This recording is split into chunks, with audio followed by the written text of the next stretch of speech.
পঞ্চম শ্রেণীর শিক্ষার্থী বন্ধুরা, আজ আমি তোমাদের প্রাথমিক গণিত বইয়ের পৃষ্ঠা ১৩ এর উপরের প্রশ্নটির সমাধান করব। দেখো, এখানে প্রশ্ন বলা হয়েছে ৬টি চেয়ার এবং ৪টি টেবিলের মূল্য একত্রে ৯,৫৭০ টাকা। কি বলা হয়েছে? এখানে বলা হয়েছে ৬টি চেয়ার এবং ৪টি টেবিলের মূল্য একত্রে ৯,৫৭০ টাকা। একটি চেয়ারের মূল্য ৬২৫ টাকা হলে একটি চেয়ারের মূল্য ৬২৫ টাকা হলে একটি টেবিলের মূল্য কত?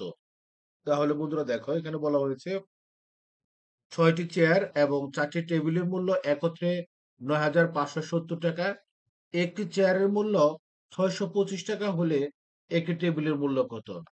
তাহলে বন্ধুরা দেখো, আমাদের কি করতে হবে? প্রথমে আমাদের আহ, আহ, যেহেতু এখানে একটি চেয়ারের মূল্য দেওয়া রয়েছে, আমাদের ৬টি চেয়ারের দাম বের করতে হবে। তারপরে আমাদের টেবিলের মূল্য বের করতে হবে।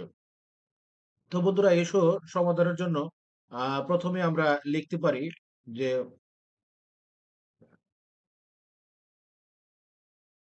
একটি চেয়ারের মূল্য ৬২৫ টাকা।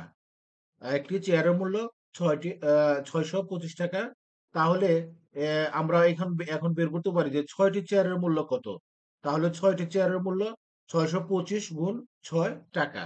আমরা ৬২৫ কে যদি ৬ দিয়ে গুণ করি, তাহলে কিন্তু আমাদের চেয়ারের মূল্য বের হয়ে যাবে। তাহলে ৬টি চেয়ারের মূল্য কত?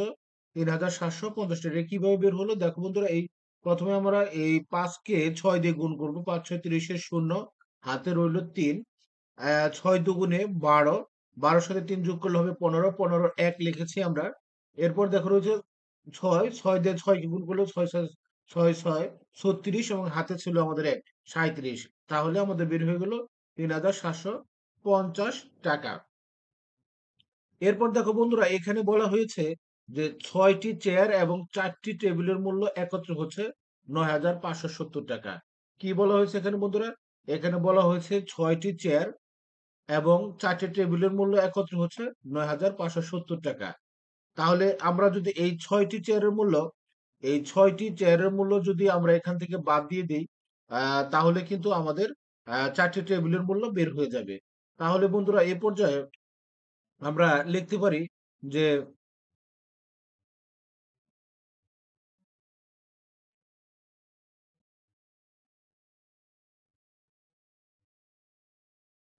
এ পর্যায়ে আমরা লিখতে পারি যে ৬টি চেয়ার এবং ৪টি টেবিলের মূল্য একত্রে ৯,৫৭০ টাকা।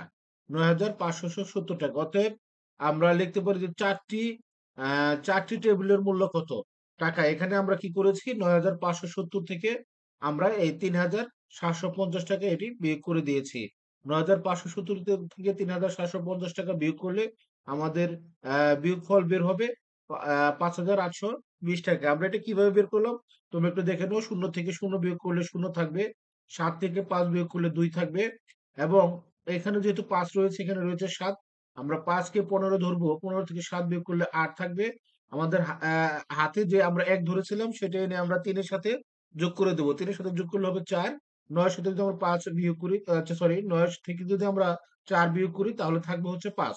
অর্থাৎ এখানে ৫,৮২০ টাকা। অতএব ৪টি টেবিলের মূল্য কত? ৫,৮২০ টাকা। এখানে দেখো বন্ধুরা, প্রশ্নে বলা হয়েছে একটি চেয়ারের মূল্য ৬২৫ টাকা, টেবিলের মূল্য কত? একটি টেবিলের মূল্য কত? যেহেতু আমরা ৪টি ৪টি টেবিলের মূল্য বের করেছি, তাহলে আমাদের কিন্তু একটি টেবিলের মূল্য বের করা এখন আমাদের জন্য অনেকটা সহজ হয়ে গেছে। আমরা এই ৫,৮২০ কে যদি আমরা ৪ দিয়ে ভাগ করে দেই, তাহলে কিন্তু আমাদের টেবিলের মূল্য বের হয়ে যাবে। দেখো বন্ধুরা, সুতরাং একটি টেবিলের মূল্য ৫,৮২০ কে যদি আমরা ৪ দিয়ে ভাগ করি, তাহলে আমাদের ভাগফল দাঁড়াবে ১৪৫৫ টাকা।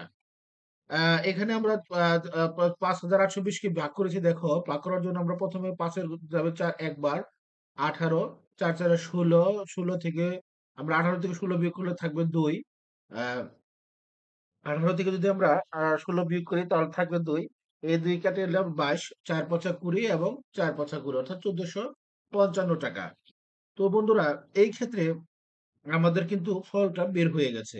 তাহলে একটি টেবিলের মূল্য ১৪৫৫ টাকা।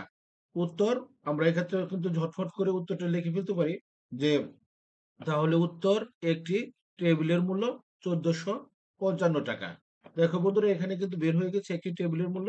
উত্তর ১,৫৫৫ টাকা। তো বন্ধুরা, আবারও অঙ্কটি তোমরা একবার দেখে নাও। আমরা লিখেছি একটি চেয়ারের মূল্য ৬২৫ টাকা। ৬টি চেয়ারের মূল্য ৬২৫ গুণ ৬, ৩,৭৫০ টাকা। আবার লিখেছি ৬টি চেয়ার এবং ৪টি টেবিলের মূল্য একত্রে ৯,৫৭০ টাকা। অতএব ৪টি টেবিলের মূল্য আমাদের বের হয়েছে ৫,৮২০ টাকা। আমরা ৪টি টেবিলকে ৪ দ্বারা ভাগ করলে আমাদের একটি টেবিলের মূল্য বের হয়ে এসেছে। তো আমরা লিখেছি উত্তর, একটি টেবিলের মূল্য ১৪৫৫ টাকা। তো আশা করি অঙ্কটি তোমরা খুব সহজে বুঝতে পেরেছ। তো আজ আর নয়, আবার কথা হবে পরবর্তী ক্লাসে। ধন্যবাদ।